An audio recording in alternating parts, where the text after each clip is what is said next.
এই শীতের সময় জলপাইয়ের আচার না দিলে কি চলে? তো জলপাইয়ের আচার তৈরি করার জন্য অনেকগুলো জলপাই ধুয়ে নেওয়া হয়েছে। এবারে চুলায় একটি পাতিল বসিয়ে তার ভিতরে অনেকগুলো পানি দেওয়া হয়েছে, আর পানি দেওয়ার পরে জলপাইগুলোও দিয়ে দিতে হবে। এই জলপাইগুলো আলাদা সেদ্ধ করে তারপরে আচার তৈরি করা হবে। ভালোভাবে নাড়িয়ে দিতে হবে যাতে জলপাইয়ের গায়ের কালারটা চেঞ্জ হয়ে যায়। এই পর্যায়ে কিন্তু জলপাইয়ের কালারটি চেঞ্জ হয়ে গেছে। এবারে একটি চালনায় রেখে দিতে হবে পানি ঝরিয়ে।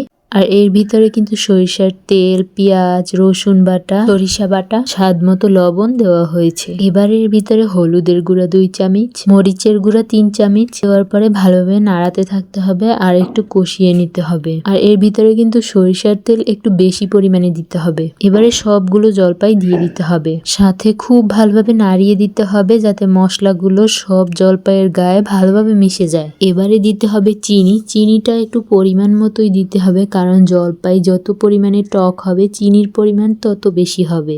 এবারে দেওয়া হয়েছে ভিনেগার, আবারও ভালোভাবে নাড়িয়ে দেওয়া হয়েছে। এভাবে চুলায় অল্প জালে রাখতে হবে ও সাথে নাড়াতে থাকতে হবে যাতে নিচে না লেগে যায়। এবারে একটি কড়াইয়ে কিছু পরিমাণে তেল আর তার ভিতরে কিছু শুকনো মরিচ কালার করে ভেজে নিতে হবে। শুকনো মরিচটা যখন হালকা কালো কালো হয়ে আসবে তখন রেডি করা জলপাইগুলো দিয়ে দিতে হবে বাগার দেওয়ার জন্য।